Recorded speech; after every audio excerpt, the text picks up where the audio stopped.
ಕೊಲೆ ಕೇಸ್ನ ಆರೋಪಿ ಪವಿತ್ರ ಗೌಡ ಜೈಲು ಪಾಲಾಗಿದ್ದು ಜೈಲಿನಲ್ಲೀಗ ವಿಚಾರಣಾಧೀನ ಕೈದಿ ನಂಬರ್ ವಿತರಣೆಯಾಗಿದೆ.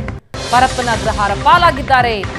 ರೇಣುಕಾಸ್ವಾಮಿ ಕೊಲೆ ಪ್ರಕರಣದ A1 ಆರೋಪಿ ಪವಿತ್ರ ಗೌಡ. ವಿಚಾರಣಾಧೀನ ಕೈದಿ ನಂಬರ್ 6024. ಈ ನಂಬರ್ ವಿತರಣೆಯಾಗಿದೆ ಜೈಲಧಿಕಾರಿಗಳಿಂದ. ಪರಪ್ಪನ ಅಗ್ರಹಾರ ಕಾರಾಗೃಹದ ಅಧಿಕಾರಿಗಳು ಕೈದಿ ನಂಬರ್ ವಿತರಣೆ ಮಾಡಿದ್ದು ಕೊಲೆ ಕೇಸ್ನಲ್ಲಿ A1 ಆರೋಪಿ ಪವಿತ್ರ. ಈ ಬಗ್ಗೆ ಡೀಟೇಲ್ಸ್ ನೀಡ್ತಾರೆ ನಮ್ಮ ರಿಪೋರ್ಟರ್ ಕಿರಣ್ ಈಗ ಸಂಪರ್ಕದಲ್ಲಿದ್ದಾರೆ. ಕಿರಣ್, ರೇಣುಕಾಸ್ವಾಮಿ ಕೊಲೆ ಕೇಸ್ನಲ್ಲಿ 4 ದರ್ಶನ್, ವಿನಯ್, ಧನರಾಜ್, ಪ್ರದೋಷ್ ಈಗ ಪೊಲೀಸ್ ಕಸ್ಟಡಿಯಲ್ಲಿದ್ರೆ ಉಳಿದವರೆಲ್ಲರೂ ಕೂಡ ಈಗಾಗಲೇ ಜೈಲು ಪಾಲಾಗಿದ್ದಾರೆ. ಎಲ್ರಿಗೂ ಈಗ ವಿಚಾರಣಾಧೀನ ಕೈದಿ ನಂಬರ್ ಅನ್ನ ಕೊಡಲಾಗಿದೆಯಾ? ಪ್ರಕ್ರಿಯೆಗಳು ಹೇಗೆ ಸಾಗ್ತಾ ಇದೆ? ಪವಿತ್ರ ಗೌಡ ವಿಚಾರಕ್ಕೆ ಸಂಬಂಧಪಟ್ಟಂತೆ ಏನು ಮಾಹಿತಿಗಳು ಲಭ್ಯ ಆಗ್ತಾ ಇದೆ? ಡೀಟೇಲ್ಸ್ ಕೊಡೋದಾದ್ರೆ. ಖಂಡಿತ ಪ್ರತಿಮಾ, ರೇಣುಕಾಸ್ವಾಮಿ ಕೊಲೆ ಪ್ರಕರಣದಲ್ಲಿ A1 ಆರೋಪಿಯಾಗಿರ್ತಕ್ಕಂಥ ಪವಿತ್ರ ಗೌಡ ಸೇರಿದಂತೆ 13 ಆರೋಪಿಗಳನ್ನು ಈಗ ನ್ಯಾಯಾಂಗ ಬಂಧನಕ್ಕೆ ನಿನ್ನೆ ಕೋರ್ಟ್ ವಿಧಿಸಿರ್ತಕ್ಕಂಥದ್ದು. ಹೀಗಾಗಿ ತನಿಖಾಧಿಕಾರಿಗಳೇನಿರ್ತಾರೆ ಅವರೆಲ್ಲರೂ ಸಹ ಆರೋಪಿಗಳನ್ನು ಪರಪ್ಪನಗರ ಜೈಲಿಗೆ ಬಿಟ್ಟು ಬಂದಿದ್ದಾರೆ. ಇಲ್ಲಿ ಮುಖ್ಯವಾಗಿ ಏನಂದರೆ, ಯಾವುದೇ ಒಬ್ಬ ಕೈದಿ ಹೋದ ಸಂದರ್ಭದಲ್ಲಿ ಜೈಲಿಗೆ ಹೋದ ಸಂದರ್ಭದಲ್ಲಿ UTP ಅಂದರೆ ಅಂಡರ್ ಟ್ರಯಲ್ ಪ್ರಿಸನ್ ಅಂತ ಒಂದು ನಂಬರನ್ನು ಕೊಡ್ತಾರೆ, ವಿಚಾರಣಾಧೀನ ಕೈದಿ ಅಂತ. ಈಗ ಪವಿತ್ರ ಗೌಡ A1 ಆರೋಪಿ ಆಗಿರ್ತಕ್ಕಂಥ ಪವಿತ್ರ ಗೌಡಗೆ 6024 ಅಂಡರ್ ಟ್ರಯಲ್ ಪ್ರಿಸನ್ ಅಂತ ಹೇಳಿ ಒಂದು ನಂಬರನ್ನು ಕೊಟ್ಟಿರ್ತಕ್ಕಂಥದ್ದು. ಇಲ್ಲಿ ಮುಖ್ಯವಾಗಿ ಏನಂದರೆ, ಎಲ್ಲ ಆರೋಪಿಗಳಿಗೂ ಸಹ ಒಂದೊಂದು ನಂಬರನ್ನು ಕೊಡ್ತಾ ಬರ್ತಾರೆ. ಈ ನಂತರ ಏನು ಕೋರ್ಟ್ನಿಂದ ಆದೇಶವಾದ ನಂತರ ಆರೋಪಿಗಳೆಲ್ಲರನ್ನು ಸಹ ಕರ್ಕೊಂಡೋಗಿ ಜೈಲಿಗೆ ಬಿಟ್ಟು ಬಂದಿರತಕ್ಕಂಥದ್ದು.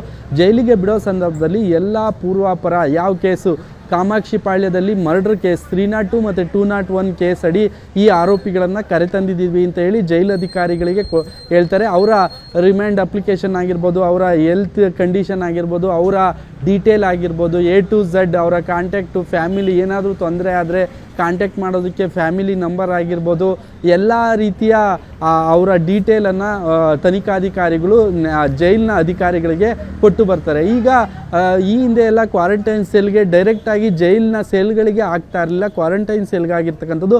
ಇದೊಂದು ಮುಖ್ಯವಾದ ಪ್ರಕರಣ, ಇದೊಂದು VIP ದೊಡ್ಡ ಪ್ರಕರಣ ಆಗಿರೋದ್ರಿಂದ, ಮರ್ಡರ್ ಕೇಸ್ ಆಗಿರೋದ್ರಿಂದ ಎಲ್ಲ ಆರೋಪಿಗಳನ್ನು ಪ್ರತ್ಯೇಕ ಸೆಲ್ಗಳಲ್ಲಿ ಹಾಕೋದಕ್ಕೆ ಜೈಲಧಿಕಾರಿಗಳು ನಿರ್ಧಾರ ಮಾಡಿದ್ದಾರೆ. ಹೀಗಾಗಿ ಪವಿತ್ರ ಗೌಡನ ಒಂದು ಸೆಲ್ನಲ್ಲಿ, ಬೇರೆ ಸಪ್ರೇಟ್ ಸೆಲ್ನಲ್ಲಿ ಮಹಿಳಾ ಕೈದಿಗಳೇನಿರ್ತಾರೆ ಆ ಸೆಲ್ನಲ್ಲಿ ಇಟ್ಟಿರ್ತಕ್ಕಂಥದ್ದು. ಉಳಿದಂತೆ ಇತರ ಆರೋಪಿಗಳ 12 ಜನ ಏನಿದ್ದಾರೆ ಅವ್ರನ್ನೂ ಸಹ ಬೇರೆ ಪುರುಷರ ಸೆಲ್ ಇರುತ್ತೆ, ಆ ಲಾಕಪ್ಗಳಿರುತ್ತೆ, ಅಲ್ಲಿಗೆ ಹಾಕಿದ್ದಾರೆ ಅನ್ನೋ ಮಾಹಿತಿ ಇರ್ತಕ್ಕಂಥದ್ದು.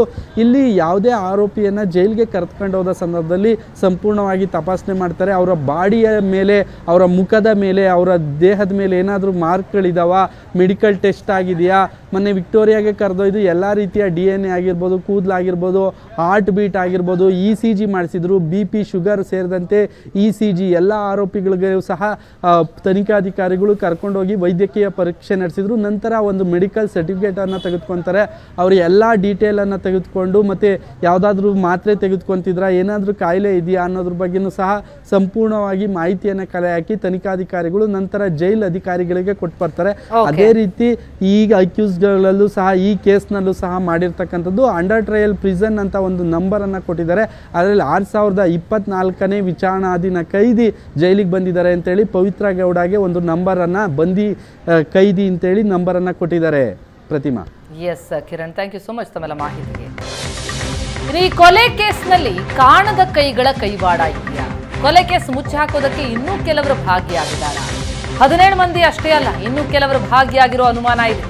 ಹೀಗಾಗಿ ಪರೋಕ್ಷವಾಗಿ ಭಾಗಿಯಾದವರ ತನಿಖೆಗೆ ಪೊಲೀಸರು ಇಳಿದಿದ್ದು ದರ್ಶನ್ ಗ್ಯಾಂಗ್ಗೆ ನೆರವು ಕೊಟ್ಟವರಲ್ಲಿ ಈಗ ನಡುಕ ಶುರುವಾಗಿದೆ.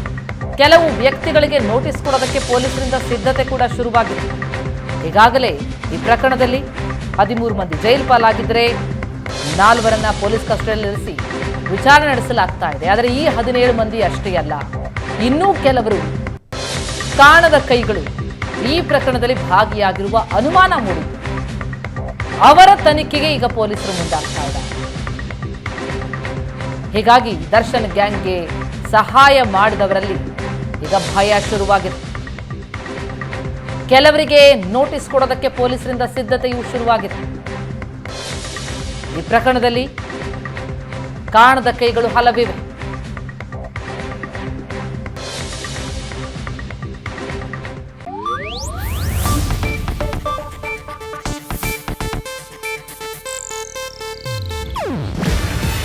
ಇದು ಏಷ್ಯಾನೆಟ್ ನ್ಯೂಸ್ ನೆಟ್ವರ್ಕ್ ಪ್ರಸ್ತುತಿ. ನೀವು ನೋಡ್ತಿದ್ದೀರಾ ಏಷ್ಯಾನೆಟ್ ಸುವರ್ಣ ನ್ಯೂಸ್.